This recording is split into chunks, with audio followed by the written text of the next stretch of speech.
អត្ថបទសិភៅរឿងព្រះចង្កូមកែវការផ្សាយរបស់ពុទ្ធសាសនាបណ្ឌិតពុទ្ធសករាជ2513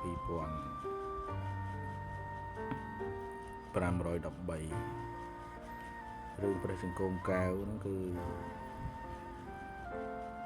សរសេរដោយលោកអាចារ្យចាប់ពិន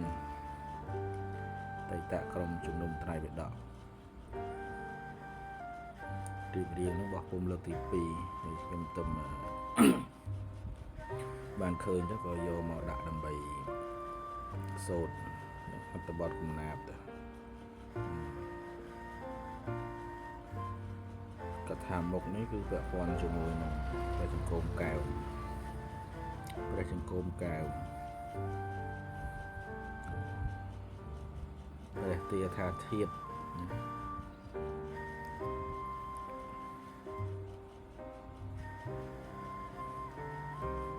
រឿងព្រះចង្កូមកែវនេះឯងខ្ញុំបានរៀបតែងតាំងពីឆ្នាំ2475គិតតាមចំណាំពុទ្ធសាសនាហេតុដែលនាំឲ្យខ្ញុំតែងបានព្រោះមានលំអានពាក្យបដិញ្ញាពីអ្នកគ្រប់គ្រងថែរក្សាព្រះរាជបណ្ណាល័យនេះមុនដែលនឹងតែងខ្ញុំបានយកគម្ពីរច្រើនមកមើលគយគុណរំពឹងពិនិត្យយ៉ាងលើសលន់ដោយល្អពេកពុនតាមរយៈច្បាប់ដើមនោះឈ្មោះនាថាវង្សគម្ពីរហ្នឹងគេថាគម្ពីរនេះជាពាក្យរាយអក្សររមង្គពាក្យមគធៈអក្សររមង្គពាក្យមគធៈនិងសំដីតេយវង្សអក្សរខេមរៈពាក្យបាលីគម្ពីរទាំងនេះរឿងត្រូវគ្នាប្លែកតែពរនាពាក្យសម្ដីមួយជាគាថាឃ្លោងសេចក្តីមួយជាបាលីពាក្យអធិប្បាយមួយពោលសង្ខេបមិនសូវវែងមួយពោលថាចែងមួយ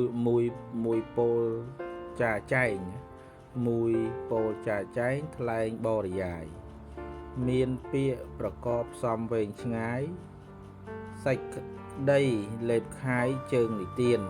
ចំណែកខាងឯរឿងប្រវត្តិនៃពោធិសត្វទល់នឹងបានត្រាស់ជាប្រពុតបរិសុទ្ធញាណតែងតាមលំអានអត្ថកថាតែងតាមលំអានអត្ថកថានៃព្រះធម្មបទកាត់ខ្លីៗចំណែកសេចក្តីព្រះសាស្តាស្ដេចចូលនិព្វានខ្ញុំរចនាតែងតាម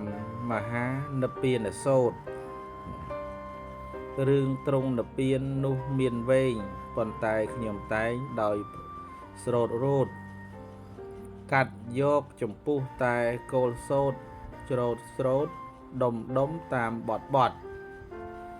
នាមដើមខ្លួនខ្ញុំអក្សរពោស្រៈអិខ្យល់ណូខ្ញុំនៅវត្តហៅឧណាឡោមជាកំណត់កម្ពុជារដ្ឋចតុមុខគឺក្រុងភ្នំពេញណាគឺក្រុងភ្នំពេញដែលជាឋានព្រះមហាក្សត្រសានសោយរាជសុខកបដោយព្រះយុទ្ធឥតមានទុកទ្រង់ជួយទំនុកបំរុងធម៌និងច្បាប់វិន័យត្រៃសិក្ខាពុទ្ធសាសនាដ៏បវរទ្រង់ព្រះសទ្ធាជ្រះថ្លាអឆ្ពោះការរៀនធម៌ដោយស្មោះត្រង់ខ្ញុំសូមលើកថ្វាយឧត្តមផលព្រះរាជកុសលឆ្ពោះព្រះអង្គនិងឆ្ពោះដល់ក្រុមព្រះញាតិវង្សសូមឲ្យបានទ្រង់សោយសុខាសូមទ្រង់កុំថ្កើងដោយព្រះគេព្រះយុទ្ធថិតថេរខ្ពស់ថ្លៃថ្លានិងសូមទ្រង់មានព្រះជន្មាជាង100វស្សាសេមឧត្តមម្យ៉ាងទៀតខ្ញុំសូមជួនសេរីដល់មុខមន្ត្រីទាំងតូចធំសូមបានសុខស្រួលយ៉ាងសុខុមរាល់ពួករាល់ក្រុម រាល់តំណែងកុំបីឲ្យមានទុកជ្រៀតជ្រែកសូមផលយ៉ាងឯកជួយជ្រោមជ្រែងឲ្យបកដោយទ្របក្របគ្រប់កន្លែងគេយុះជាក់ស្ដែងល្បីឮឆ្ងាយម្យ៉ាងទៀតខ្ញុំសូមចែករំលែកអស់ទាំងចំណែកផលទាំងឡាយដល់អស់ពួកជនគ្រប់និកាយឲ្យសុខសប្បាយសពមណ្ឌលកុំមានទុក្ខសោករោគផិតភ័យឧបទ្រពចង្រៃកំដិតដល់ឲ្យមានសម្បត្តិច្រើនកបកលប្រើប្រាស់ចាយសល់កុំអន្តរាយឲ្យកើតសទ្ធានិងបញ្ញាឲ្យខំឧស្សាហ៍គិតខ្វល់ខ្វាយរៀនសូត្រតាមធម៌អាបរិយាយដែលប្រាជ្ញអធិប្បាយផ្លូវសាសនាហើយសូមឲ្យអស់ជនប្រុសស្រី